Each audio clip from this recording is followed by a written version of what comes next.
Pada hari Jumat, terlihat seorang pria di ruang laundry bernama Andy Sykes. Dia terlihat panik dan memegang pistol ketika istrinya memanggil. Lalu muncullah anak kecil turun ke ruang bawah. Anak ini bernama Sally. Dia dikejutkan oleh ayahnya yaitu Andy untuk tidak bicara kepada siapapun, termasuk ibunya kalau Andy berada di sini. Sally kembali ke dapur. Di sini sudah ada pamannya bernama Zeke Sykes, seorang sheriff sekaligus adiknya Andy. Zeke curiga kepada Sally seperti habis berbicara dengan seseorang di bawah. Ibunya yaitu Martha mengatakan itu biasa karena Sally memiliki teman imajinasi bernama Melissa. Sally mengikuti perintah ayahnya dengan mengatakan dia tidak bicara dengan siapapun di bawah. Lalu Martha mendapatkan telepon dari Reed, partnernya Zeke. Andy sepertinya sedang dicari oleh sheriff. Martha sendiri istrinya saja tidak tahu keberadaan Andy. Ketika Zeke sedang bicara di telepon dengan Reed, Sally kembali ke bawah membawakan sarapan untuk ayahnya, namun dihentikan oleh Zeke. Dia mengecek, namun Andy sudah tidak ada, dan tiba-tiba terjadi sesuatu di atas suara mobil yang menyala. Zeke pun langsung mengecek, ternyata seseorang telah mencuri mobil Haris, mobil jenis 87 Cavalier. Hilangnya mobil Haris ternyata dicuri oleh Andy. Dia menuju Shimmer Lake, membuat janji dengan seseorang untuk menemuinya di sana, dan Andy terlihat membawa tumpukan uang.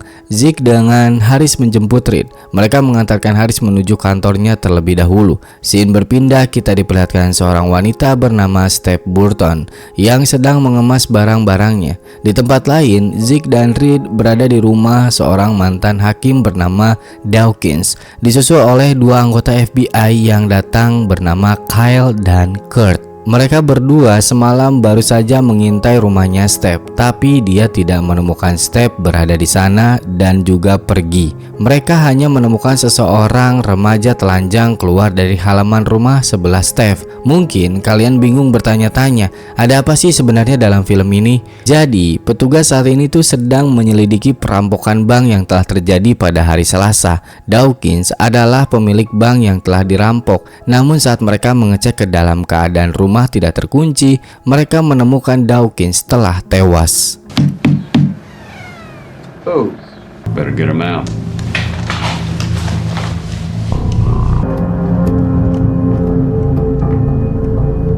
Sedangkan di pemakaman, Steph ziarah ke makam anaknya bernama Edward Jr.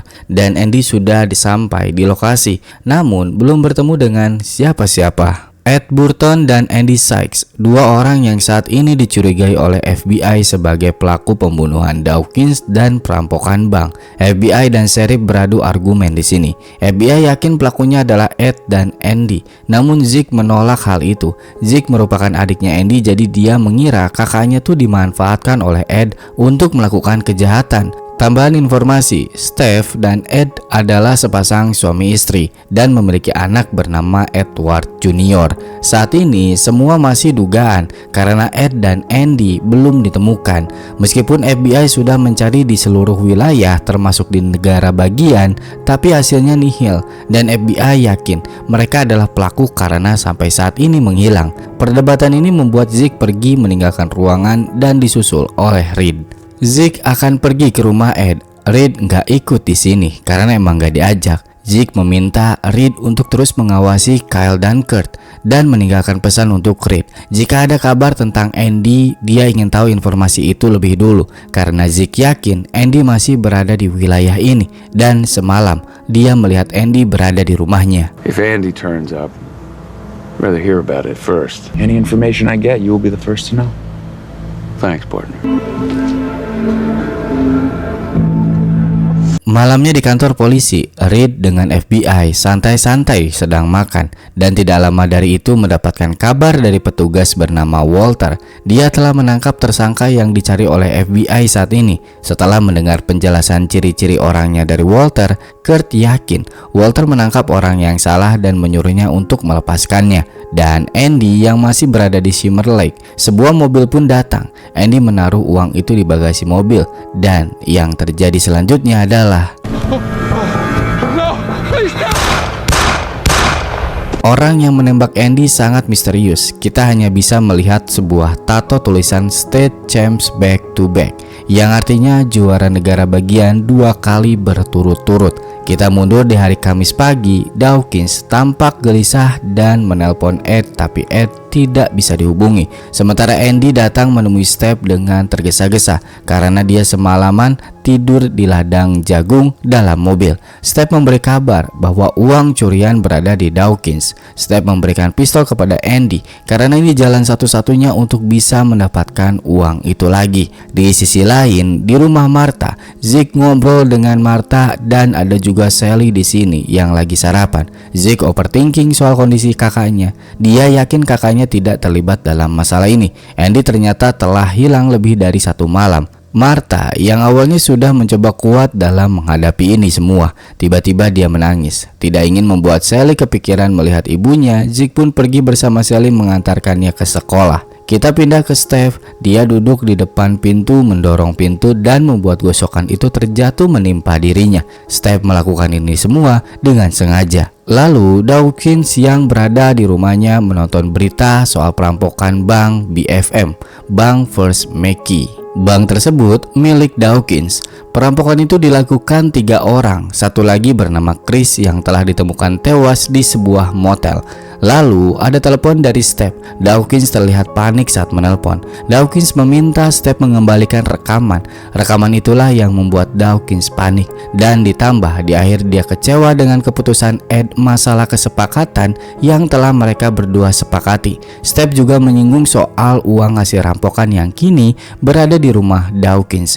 Dawkins membalas semua itu karena Steph sendiri yang menyuruhnya ke motel tempat ditemukan Chris tewas. FBI bersama sheriff mengunjungi tempat Chris ditemukan tewas. Reed dan Zeke mengenali Chris. Chris merupakan pemakai dan sekaligus pembuat narkoba bersama Ed. Chris dan Ed dulunya memiliki lab pembuatan narkoba, namun ada kecelakaan terjadi dan membuat labnya terbakar. Naas, saat kejadian itu Edward berada di lab dan tragedi itu membuatnya tewas. Lalu Zeke menjelaskan sebuah teori. Andy adalah seorang jaksa penuntut kasus melawan Ed dan Chris atas pembunuhan yang dilakukan Ed kepada Edward. Telah terjadi skandal setelah persidangan mereka karena Ed mendapatkan hukuman ringan. Rumor mengatakan Ed telah membayar Andy untuk membatalkan kasus pembunuhan ceroboh. Ya, pembunuhan ceroboh itu adalah tuntutan Andy kepada Ed dan Chris atas tewasnya Edward Jr. Lalu datang kabar dari Reed. Dia bilang Steph menelpon mengatakan Ed sempat pulang lalu pergi lagi. Steph membuat pengakuan palsu di hadapan petugas. Dia bilang Ed kembali ke rumah hanya untuk mengambil pakaian dan mengajak Steph untuk pergi. Namun Steph menolak dan Ed memukulnya.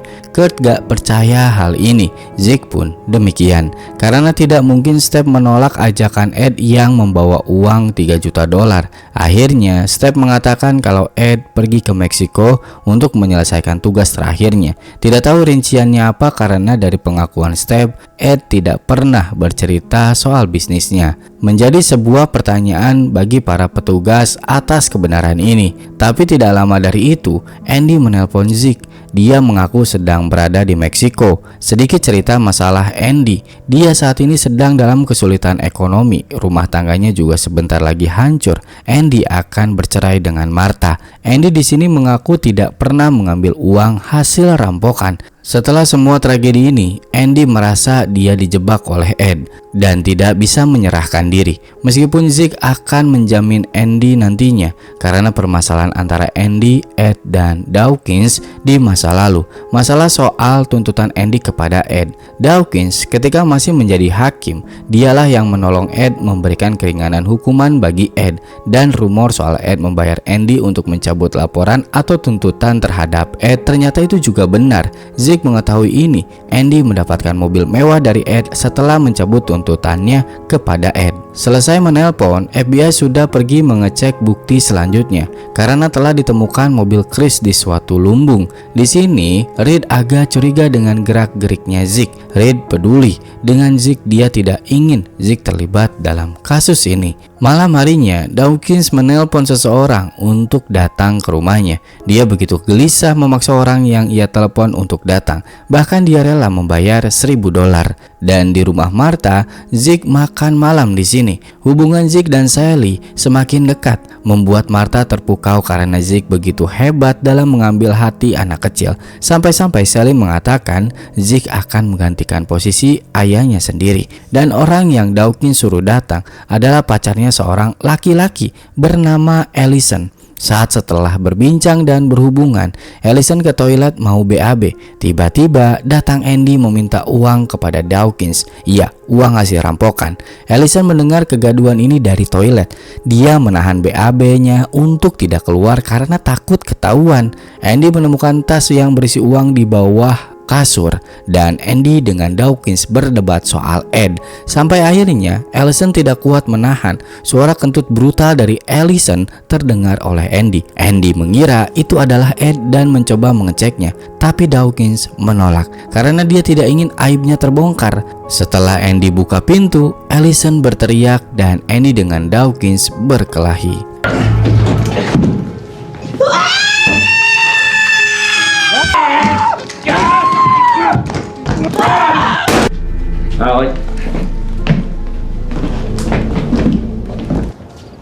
Masih di malam yang sama, ketika Kyle dan Kurt berada di sebuah jalan memantau rumah Steph. Saat Kurt mengecek makanannya, Kyle melihat seorang telanjang melintas. Itu adalah Allison. Tapi Kurt tidak percaya perkataan Kyle. Setelah Andy mendapatkan uang hasil rampokan, dia pulang ke rumah dan tidur di ruang laundry. Dan ini nyambung sama awal scene yang kita lihat. Kembali mundur di hari Rabu, Chris dan Andy tidur semalam di mobil pinggir jalan. Di sini mereka bangun dan membicarakan kejadian semalam soal perampokan. Andy menganggap Ed telah menjebak mereka berdua, tapi Chris karena dia adalah teman dekatnya Ed, Chris membela kalau semua ini bukan ulah Ed. Lalu Andy menyalakan radio, terdengar kabar soal perampokan dan laporan kalau Zeke telah tertembak semalam. Andy mendengar itu langsung pergi, ingin memastikan keadaan adiknya. Chris mencoba menghentikan karena menurut dia Zeke adalah orang yang melaporkan kejadian ini. Tapi Andy menolak dugaan itu. Andy menyuruh Chris untuk pergi dan menyembunyikan mobilnya karena semalam mereka saat kabur sempat diberhentikan oleh polisi akibat mengebut. Andy akan pergi, lalu dia membuat janji bertemu lagi dengan Chris jam 10 malam di tempat yang bernama Rudy's Crab. Di sisi lain, Zeke sedang menyiapkan pistol. Dia merasakan sakit luka akibat tembakan saat terjadi perampokan bank. Zeke menyuntikkan obat pereda nyeri ke tangannya. Lalu setelah itu Zeke menjemput Reed di rumahnya. Kebetulan Zeke melihat Steph yang berada di makam, jadi dia mengajaknya. Sesampainya di rumah Steph, di sini Steph menceritakan soal Ed yang merencanakan sebuah perampokan bank di rumah bersama teman-temannya. Lalu datang mobil dan itu adalah anggota FBI, Kyle dan Kurt. Di hari ini mereka pertama kali bertemu. Kyle dan Kurt adalah anggota FBI yang berada di tim D, tim yang paling lemah bisa dibilang. Zeke mengatakan kepada mereka bahwa kasus perampokan ini urusan polisi lokal yaitu sheriff. Zeke tidak ingin FBI mengintervensi masalah ini. Zeke akan membereskan masalah ini dan Zeke setelah selesai akan memberikan laporan bahwa kasus perampokan bank diselesaikan oleh Kyle dan Kurt. Jadi intinya Zeke tidak peduli dengan pujian ataupun penghargaan. Mendengar hal ini dari Zeke, Kyle dan Kurt setuju karena memang ini yang mereka butuhkan untuk naik tingkat di FBI. Setelah itu, mereka semua pergi ke tempat tinggal Chris. Di sini terparkir mobil mewah punya Andy. Ya, ini adalah mobil hasil sogokan Ed kepada Andy. Chris tampaknya tidak ada di tempat saat mereka memeriksa ke dalam. Chris? Di tempat lain yaitu di Rudy's Crab, Chris yang sedang menunggu kabar, dia mendapatkan telepon dari Steph. Steph bilang Ed baru saja menelponnya dan meminta Chris menemuinya di sebuah motel untuk pembagian uang. Mendengar hal ini, Chris mengingkari janjinya kepada Andy. Chris sampai di lokasi tujuan dengan cara menebeng bersama orang lain. Dia kesini membawa senjatanya. Chris masuk ke motel dan dia melihat tumpukan uang di sini. Steph bilang Ed sedang mengambil paspor untuk rencana kabur ke Meksiko. Sebelum membagikan uang, Steph memberikan baju kepada Chris untuk mengganti pakaiannya. Dan di sini Steph tiba-tiba dia membuka bajunya. Dia bilang akan mandi. Steph menggoda Chris sengaja membuka pakaian dalamnya di hadapan Chris. Chris yang tergoda menaruh senjatanya dan melihat Steph mandi. Lalu tiba-tiba muncul Dawkins. Dawkins kesini sebenarnya untuk mengambil sebuah rekaman yang telah dijanjikan. Tapi Steph memprovokasi Chris dengan mengatakan bahwa Dawkins akan mengambil uangnya. Chris tersulut saat Dawkins mengambil senjata miliknya. Sampai akhirnya ketegangan terjadi dan berakhir. Who the hell are you? You know who I am, son. I'm Judge Dawkins. Chris, if he takes some money, we'll never see a penny of it. I don't want the money.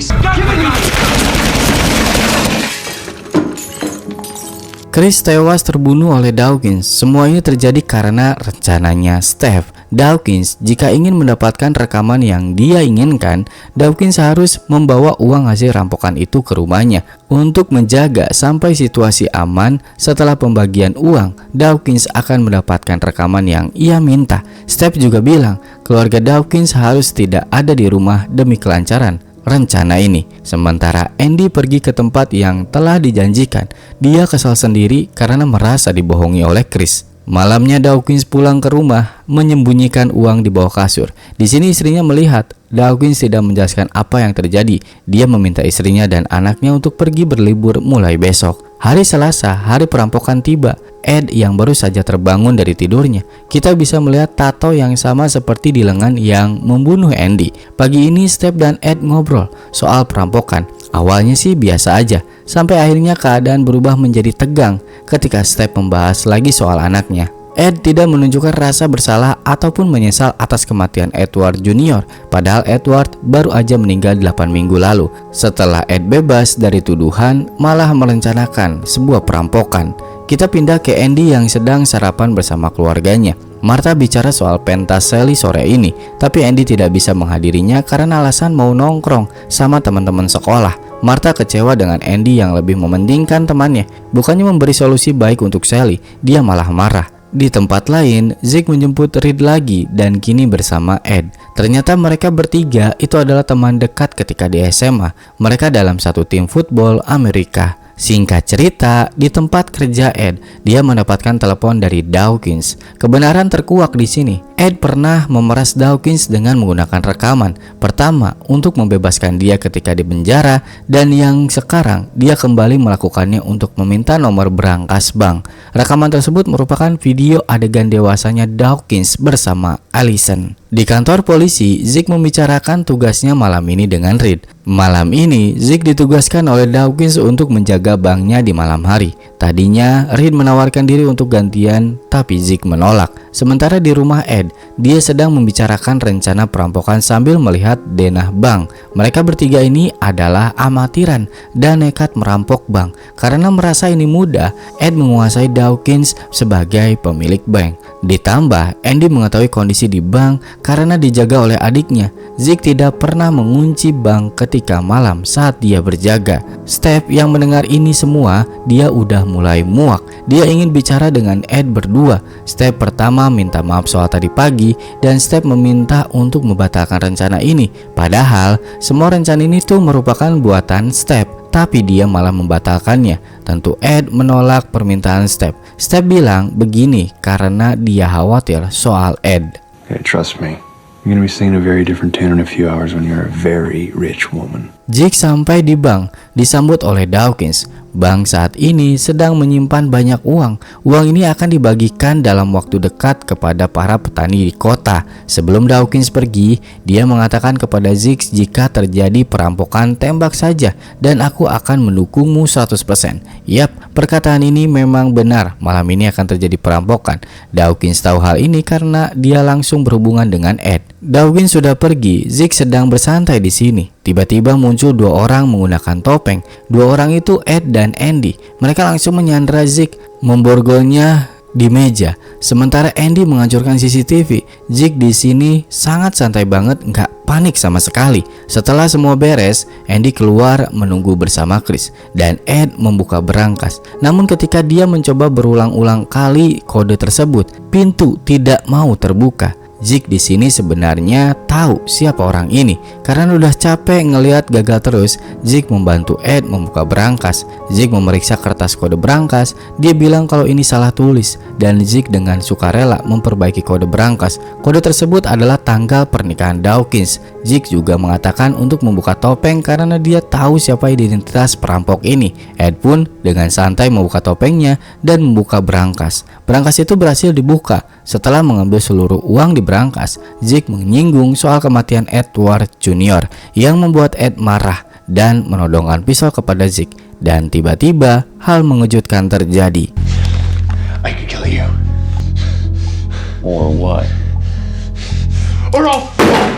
Zeke menembak Ed, mengambil pistol miliknya. Zeke bicara kalau dirinya tuh tahu semua rencana Ed, tahu juga semua anggota perampokan ini. Zeke mengatakan mungkin jika perampokan ini terjadi dan sukses, setelahnya Ed akan membunuh semua anggotanya. Lalu tiba-tiba dari pintu belakang muncul seseorang dan itu adalah Steph. Sebuah plot twist. Ternyata rencana perampokan ini dibuat oleh Steph dan Zeke untuk balas dendam atas kematian Edward Jr. Steph dan Zeke mencari keadilan untuk kematian Edward Jr. Kasus kematian Edward beneran janggal. Ed tidak dihukum berat dan bisa bebas hanya dalam kurungan 8 bulan saja.